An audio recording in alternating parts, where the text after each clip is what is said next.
Udah siap, tinggal buka ini, kita jelasin. Baik, Assalamualaikum warahmatullahi wabarakatuh. Perkenalkan, nama saya Fajri Febriansyah dengan NIM 22115143. Di sini saya mengerjakan video ini untuk memenuhi tugas akhir semester ganjil dari mata kuliah Big Data Mining.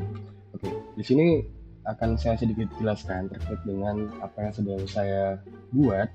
Jadi di sini tuh saya sedang membuat sebuah sistem klasifikasi agen AI berbasis transformer. Oke, di sini tuh fungsi dari codingan ini sebenarnya itu adalah sebuah alat pengelompokan data dan juga analisa secara computering. Yang saya gunakan di sini tuh untuk library-nya sendiri itu adalah library transformer dengan turunan BERT pada dataset AI Agents Ecosystem 2026. Oke, kita masuk ke bagian latar belakangnya. Latar belakangnya adalah pengembangan teknologi kecerdasan buatan mendorong munculnya berbagai agent AI dari berbagai sumber seperti platform pengembangan, komputer teknologi, sehingga lowongan pekerjaan.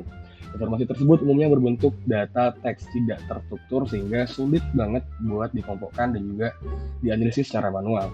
Oleh karena itu, proyek saya ini tujuan untuk membangun model klasifikasi teks berbasis transformer dan juga turunannya BERT yang mampu mengelompokkan data agen AI berdasarkan sumbernya secara otomatis. Model dilatih dengan proses fine tuning sehingga mampu memahami konteks bahasa secara mendalam serta evaluasi menggunakan matriks yang objektif. Sehingga langkah awal yang salah ambil itu adalah mengimport transformer untuk memproses LPN, fine tuning model, dan juga terakhir adalah evaluasi performa klasifikasi. Oke, yang pertama ini itu ada beberapa library yang saya gunakan seperti Pandas, NumPy, dan juga Torch, yang mana untuk fungsinya sendiri itu adalah untuk memproses LPN atau Natural Language Processing untuk fine tuning model dan juga evaluasi performa model klasifikasi, lalu mengimport library yang akan kita gunakan untuk manipulasi data, perhitungan numerik, dan juga komputasi berbasis GPU atau CPU. Ada juga library seperti dataset dan juga transformer yang digunakan untuk membangun pipeline LPN modern berbasis transformer. Oke, kita masuk ke dataset berikutnya.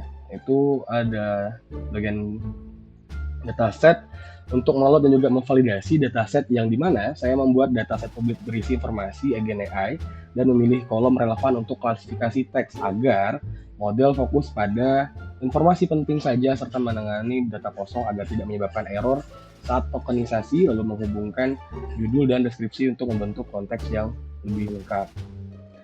Berikutnya di sini ada encoding label. Encoding label yaitu pengubah label sumber menjadi kategori discrete, lalu membuat pemetaan label ke angka yang dibutuhkan oleh model klasifikasi.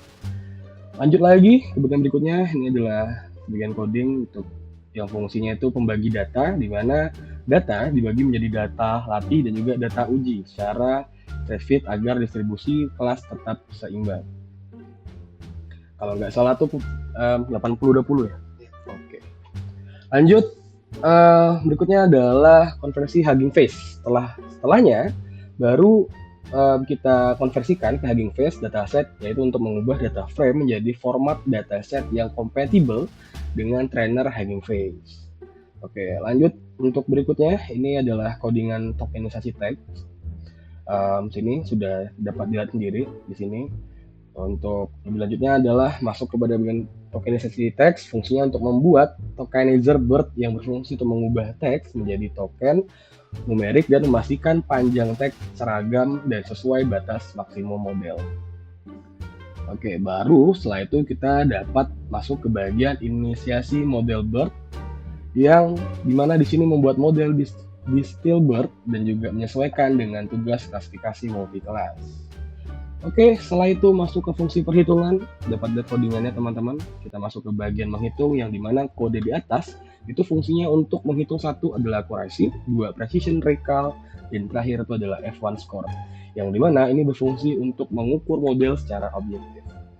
Oke, berikutnya ada codingan untuk fine tuning model.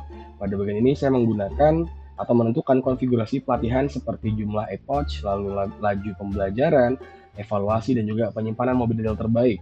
Tingkat konfigurasi training arguments digunakan untuk mengatur proses fine-tuning model BERT secara sistematis, mulai dari evaluasi berkala, penyimpanan model terbaik, pengadilan laju pembelajaran, hingga pencatatan log sehingga proses pelatihan berjalan stabil dan dapat dievaluasi secara objektif. Oke, sekarang kita masuk ke bagian fungsi pengelolaan proses pelatihan, evaluasi, dan juga optimalisasi model. Bagian trainer ini itu fungsinya untuk mengelola proses pelatihan, evaluasi, dan juga optimalisasi sebuah model. Oke, kita lanjut ya. Dapat teman-teman lihat setelah adanya pelatihan model di sini.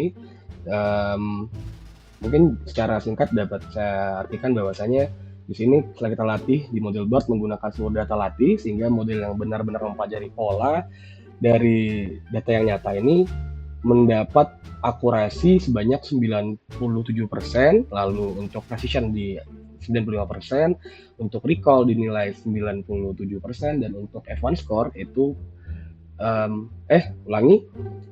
ya didapat di sini tuh untuk akurasi ada 97%, lalu untuk precision ada 95%, untuk recall ada 97%, dan untuk F1 score ada 96% pada pelatihan yang pertama.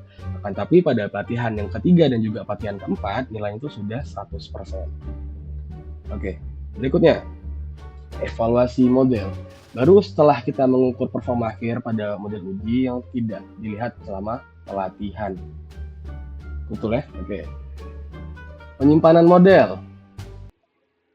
Langkah akhir saya menyimpan model terlatih agar dapat digunakan kembali tanpa harus dilatih ulang. Informasi tambahan di sini terkait dengan Hugging Face. Jadi Hugging Face menyediakan akses melalui model hub-nya ke ribuan model yang dilatih sebelumnya untuk berbagai tugas seperti pengenalan suara, klasifikasi teks, pembuatan teks, peringkasan teks, menjawab pertanyaan, pembuatan gambar, dan masih banyak lagi yang lain. Yang kedua, tokenisasi. Tokenisasi itu adalah proses penciptaan representasi digital dari hal nyata. Tokenisasi dapat digunakan untuk melindungi data sensitif atau memproses jumlah data yang besar secara efisien.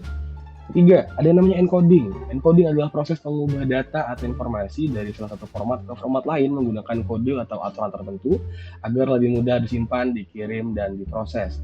Data frame adalah struktur data dua dimensi berbentuk tabular dengan basis kolom yang digunakan untuk menyimpan data terstruktur mirip dengan lembar kerja Excel atau berbasis data relasional. Yang terakhir ada Distilbert, yang mana tujuan utamanya adalah untuk memastikan bahwa model siswa belajar merepresentasi pengetahuan internal atau embedding model guru dengan meminimalkan jarak konsinus antara embedding yang dihasilkan oleh model siswa dan juga model guru. Oke, baik. Berikutnya itu ada beberapa hal. Yang pertama di sini ada coding terkait dengan decode input IDS ya, untuk kembali menjadi teks. Lalu codingan kedua itu adalah membuat pipeline klasifikasi dari model terlatih. Ketiga itu adalah inisiasi Sharp Explainer. Yang keempat adalah menghitung value dari Sharp. Yang kelima itu adalah visualisasi dari Explainable AI. Oke, setelah kita running itu terdapatlah seperti ini teman-teman. Seperti melihat sebuah visualisasi yang kita minta tadi, di mana dari data ini dapat kita lihat bahwasannya semakin biru warnanya maka artinya semakin negatif, tapi semakin merah maka semakin positif. Seperti teman-teman. Oke, di sini sudah ada beberapa penjelasan lebih lanjut, dapat teman-teman baca aja. Mungkin kalau aku bisa baca sedikit. Jadi gambar yang ditampilkan merupakan hasil visualisasi Explainable AI atau XAI menggunakan metode Sharp atau dikenal juga dengan Shapley Additive Explanation pada model transformer yang digunakan untuk melakukan klasifikasi sumber data teks ke dalam 3 kategori, yaitu Archviz, Hacker News, dan juga Remote Job. Visualisasi ini bertujuan untuk menjelaskan bagaimana model mengambil keputusan berdasarkan kontribusi tiap token dalam teks. Itu singkatnya. Untuk lebih lanjut, dapat dilihat sendiri teman-teman ya. Oke, dapat dibaca di bagian sini. Berikutnya adalah konvensi Sharp ke bentuk tabel. Jadi ini adalah codingan yang mengkonversikan bentuk Sharp tadi atau bentuk Shapley Additive Explanation tadi ke dalam bentuk tabel-tabel agar lebih singkat atau terringkas kita dalam memahaminya. Oke, berikutnya kita coba tampilkan tabel.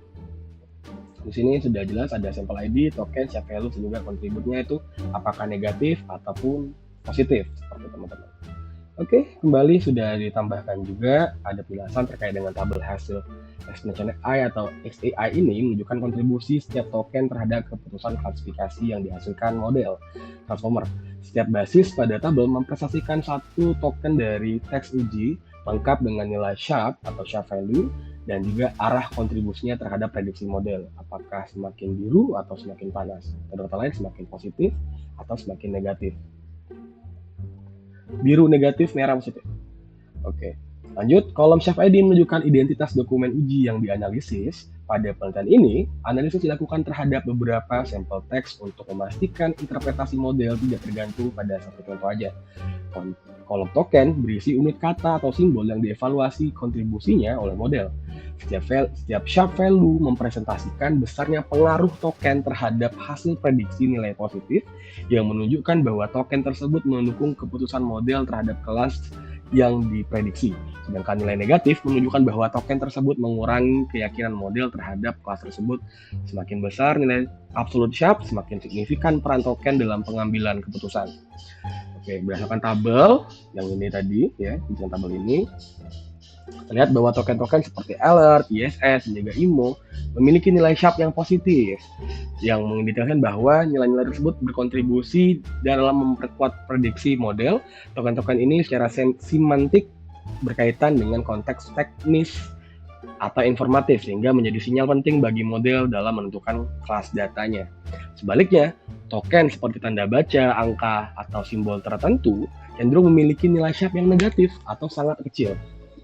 Hal ini menunjukkan bahwa token-token tersebut tidak memberikan informasi semantik yang kuat terhadap klasifikasi dan bahkan dapat sedikit mengurangi keyakinan model terhadap prediksi yang akan dihasilkan. Secara keseluruhan, hasil ini membuktikan bahwa model transformer tidak melakukan klasifikasi secara acak, melainkan memanfaatkan kata-kata yang relevan secara kontekstual. Penerapan XAI melalui Sharpe berhasil memberikan transparansi terhadap proses pengambilan keputusan model dengan menunjukkan token mana yang paling berpengaruh serta arah kontribusinya, sehingga meningkatkan kepercayaan terhadap model yang sedang dibangun.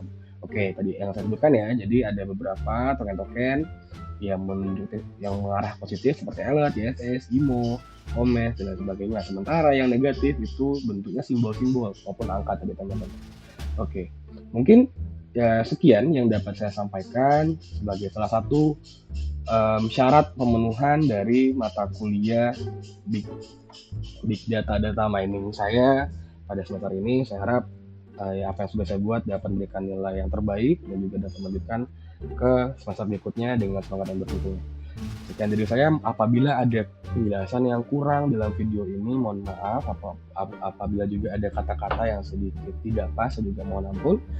Sekian dari saya tutup. Terima kasih banyak dan selamat siang.